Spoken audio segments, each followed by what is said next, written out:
Oh, hi. Hi, everybody. It's January 4th. It's me, Jake. I'm here. You're here? Are you here? Hello? Hello? Hello? I'm here. You're here. I think we're both here. I don't think we're all here. We're not all here. Look, I'm trying to turn on, I don't want to turn on autopilot because I know, well, maybe I do. Let's start the year with a little autopilot action. See how that goes. Feeling pretty good. Love to be here, as always. Hello, Bob. Good to see you, sir. I'm just turning on the other thing to be able to watch the comments a little bit better. I have to say, it's a good Tuesday. Yesterday we went into the doctor, Lady Jerry and I. I give you a little update on that after a bit. I've got my Bible story. It's all happening. Well, clear the decks. Clear the decks for fun. Oh, hello, Mark Jaffe. Good to see you. Rachel, greetings. Looking forward to some laughs. You haven't laughed much in the past few days. Yeah, well, I get it, Rachel. Man, it's how weird is that? I just don't even understand those fires in Colorado that you've been dealing with. And man, it's terrible. And I'm glad that you're safe and all your stuff is safe. Hi, Adrian. Good to see you. Nice to see you. Belinda, I don't think will be here today. She's upstairs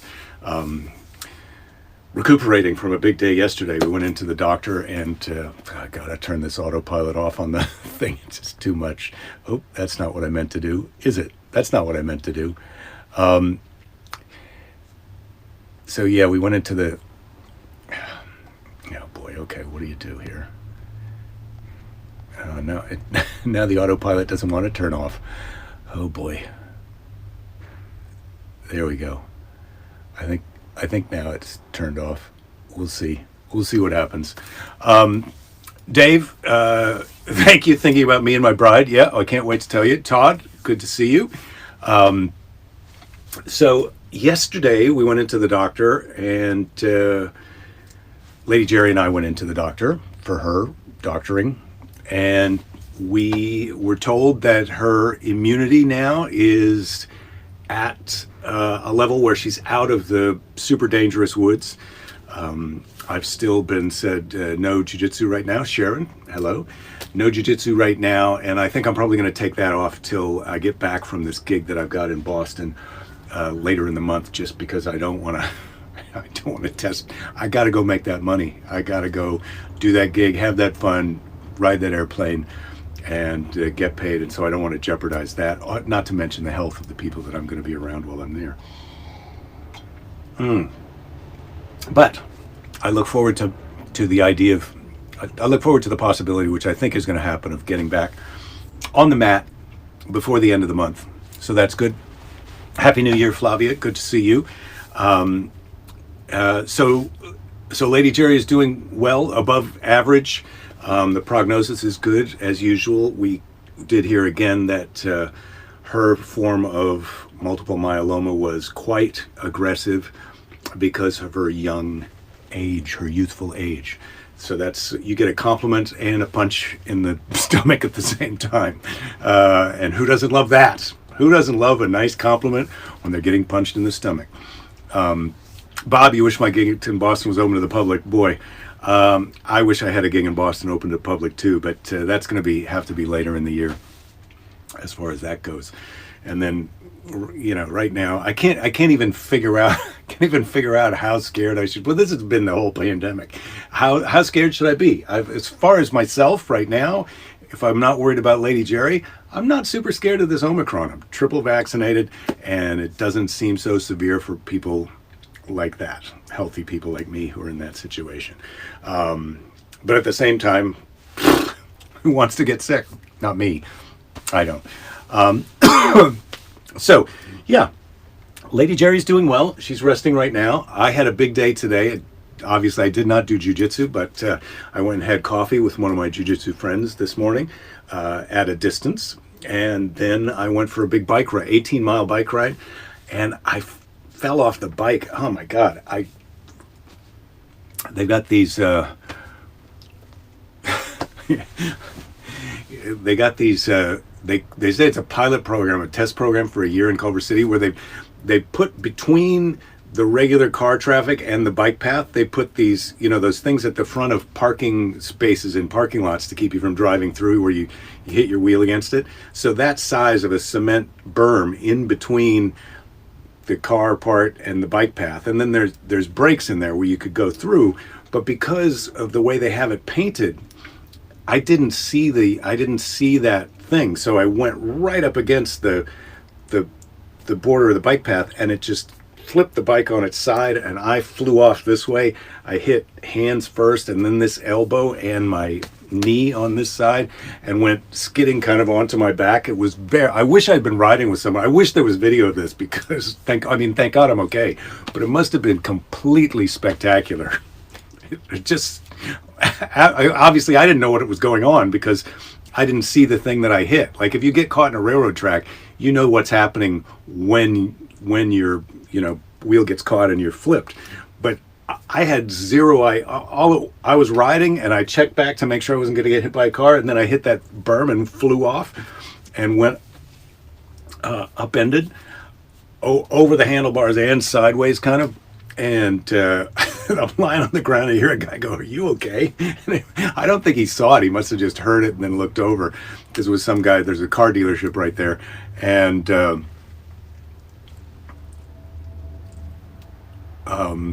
well, it was a little more than minor, Flavia. I got bruised up. It was pretty crazy. So yeah, I've got put some arnica on my hands and my knee, and I'm hoping that I don't wake up tomorrow old man style, hardly able to move.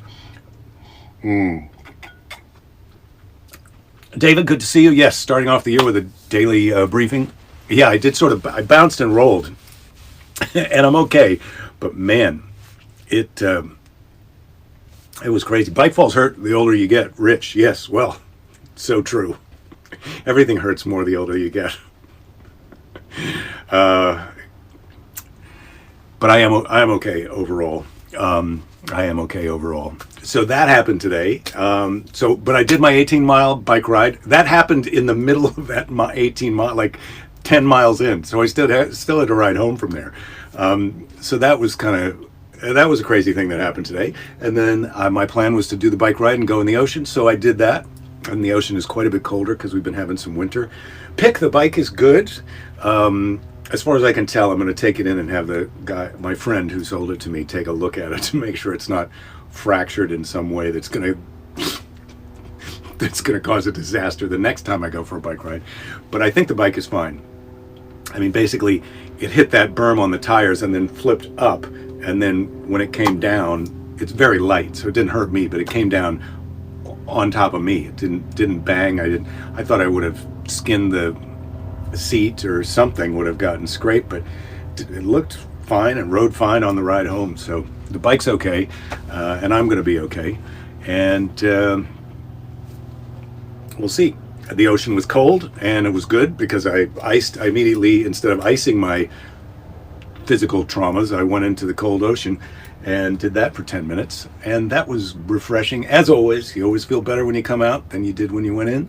But as usual, I didn't think that was going to happen, or I wasn't sure that was going to happen. Now it says the quality of the internet is bad, so the Mevo is complaining.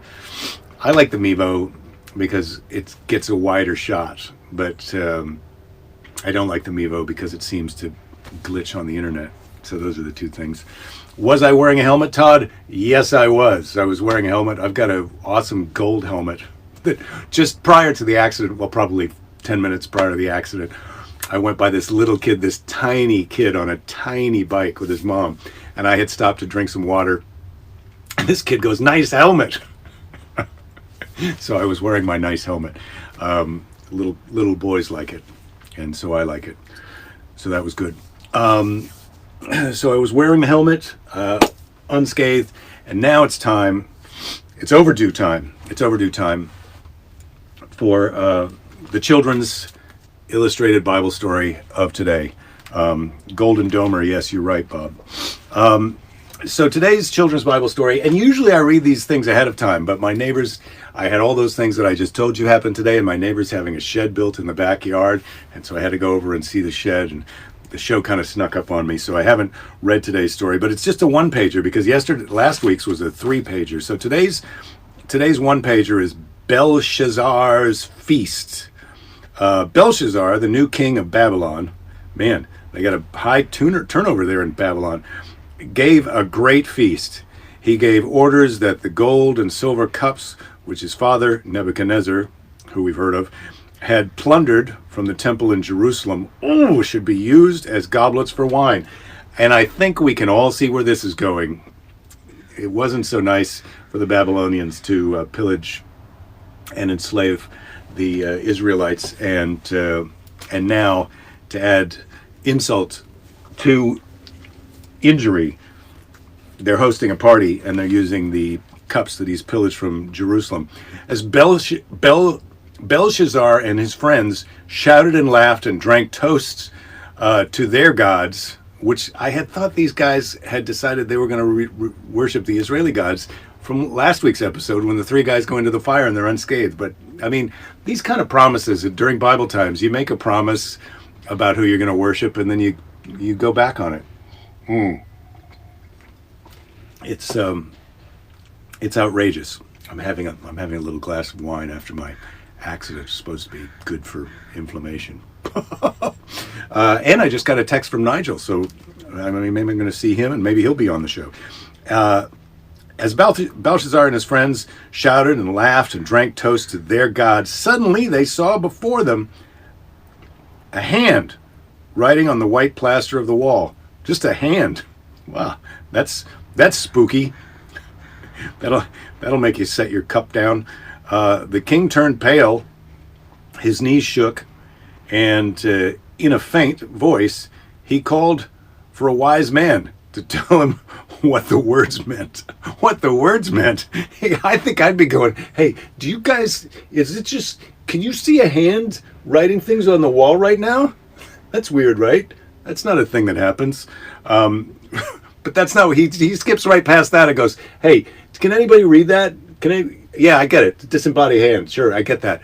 But can you read what it's writing? Because that's not familiar to me, the alphabet or whatever he's doing. But no one could do it. Then the queen spoke. Let Daniel be called. He will know what this means. Daniel from the Lion's Den fame. And that's next week's story, which I don't think we've read Daniel in the Lion's Den, but okay. Call up Daniel. Daniel looked carefully at the writing on the wall. Many tekel upharsin. He said, mene means number. The days of your reign are numbered. Tekel means weight. You have been weighed in the moral balance and found wanting. Upharsin means division. Your kingdom will be divided between the Medes and the Persians.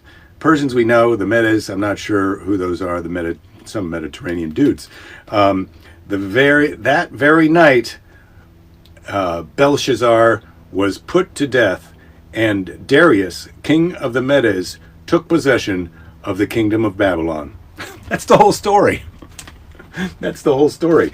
And maybe, they don't really connect this to the last story, but maybe the problem here is King Nebuchadnezzar had made a promise that these what do you call them, the Babylonians would worship the Israelis' God. He made a promise to that. Remember the statue, the clay feet of the statue, the dream? Nebuchadnezzar made this promise, and now they've gone back on that. They're worshiping other gods. They're toasting other gods with the Israelis' cups, by the way, and the crap hits the fan. Who knew? Who knew? I mean, let me tell you something. This Bible, it is the story of a lot of people making the same mistakes over and over and over again. And often those same people are the Israelites. They make the mistakes. The Babylonians make the mistakes. And the lesson is, do not fuck with the Zohan. That's an Adam Sandler movie, but I think it's do not mess with the God of the Israelites. He is a badass, and he will mess you up, at least according to the children's Bible. That's as far as we know. Pick, you were thinking it was Friday. No, it's not Friday. It's not Thursday either. It's Tuesday. We do the shows on Tuesday. Hello, Trina. Good to see you. I saw you there earlier. I can't remember if I said hello.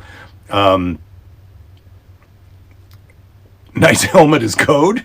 I don't know what that's code for, Todd, but I don't even want to think about it. This is a pretty young child. Yeah, so it's not Friday. My plan right now, I think, is to be here again as usual on Friday, but I think I'm going to be here tomorrow on Wednesday because why not? I'm not allowed to train Jiu Jitsu and we don't have to go to the doctor a million times this week. So I think I'm going to be here tomorrow on Wednesday for the show. So there, you have that. I think Ancestry.com could tell us if the hand in the Bible story is related to the one in the Addams family. I don't know if Ancestry.com can tell us that, but I think the internet's going to try its best to explain it. Or maybe that's the thing. That's a rumor that we could get started, and that's how they got the idea of Thing from the Addams family. That's Thing was the hand, right, that crawls around. Because that's the way it's described. That's what I'm imagining in the book. Except in the Addams family, Thing was subject to gravity. The hand could crawl around like a spider, but it couldn't just float in the air and write things on the wall. That's what the hand of God does. We don't know if it's the hand of God or one of God's flunkies, the angels, who's doing that writing. Anyway, that's your Bible story for today. What can we do now? I've got a lot of things. Question? I don't know. I should have brought the animal spirit cards. We could draw an animal spirit card, but I'm not going to do that right now. Oh, I started watching. What's the funniest thing that's happened to you on a trip? I've been on so many trips and so many funny things have happened to me. But I think I told this story before about one time after a show in El Paso, we went down to, people call it Juarez, but it's Ciudad Juarez. We went across to Mexico from El Paso, and we went to this dive bar in Juarez. And after we had been there for a little while, the guy shows up with a thing that looks like a car battery with a dial on it. And then people are paying him to grab the handles on this car battery while he turns up the voltage and it gives him a shock. So that's a funny thing that happened to me on a trip.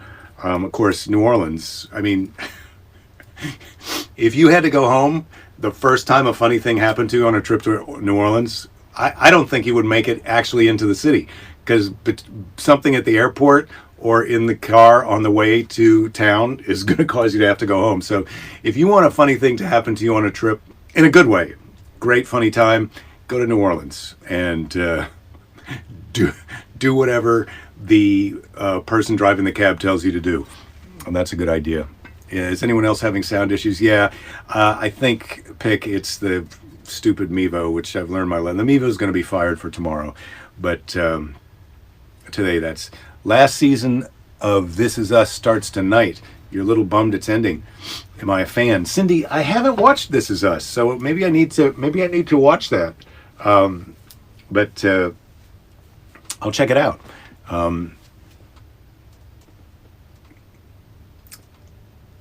So I started watching Louis C.K.'s show, Horace and Pete. And I know Louis C.K., I get it. But I started watching Horace and Pete on Hulu, and I have to say, I'm quite enjoying it. I was very surprised to see the magnitude of the stars who are in it, because you've got Steve Buscemi, you've got Alan Alda, you've got Jessica Lange, and others. And it's got a bittersweet feeling to it, and I'm 2 episodes in.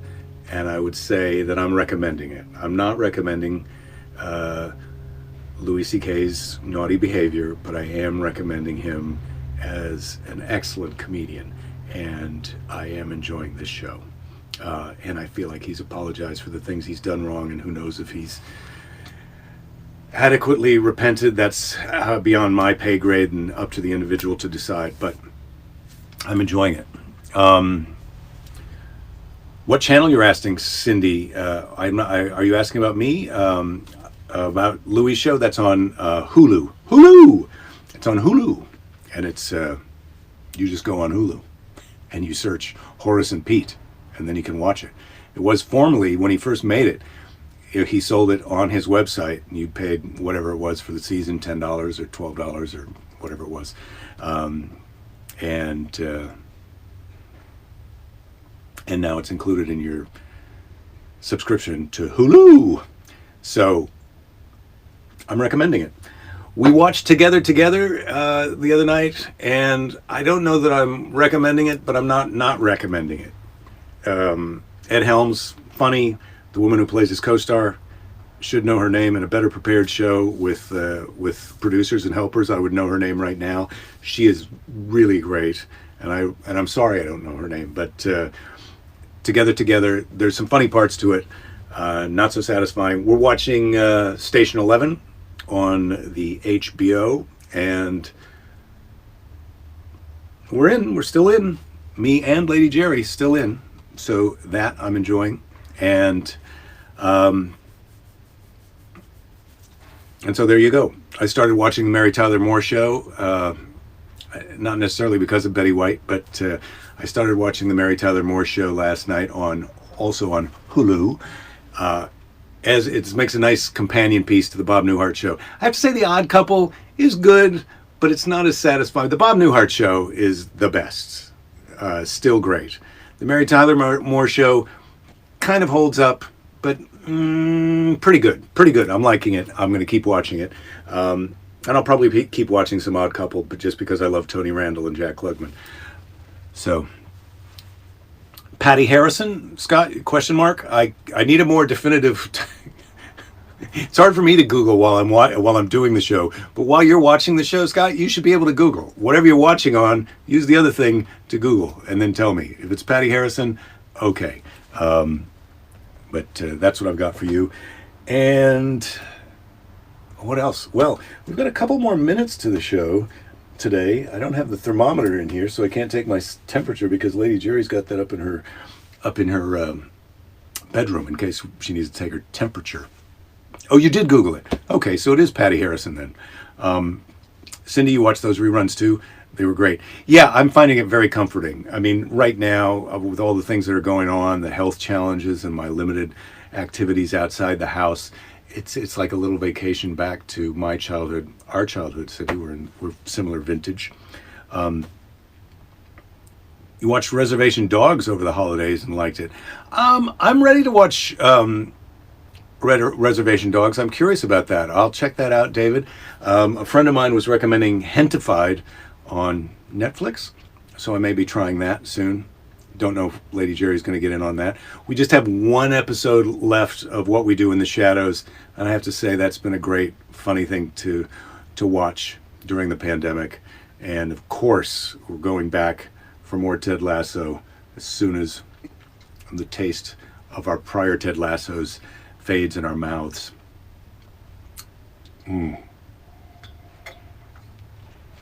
Delicious.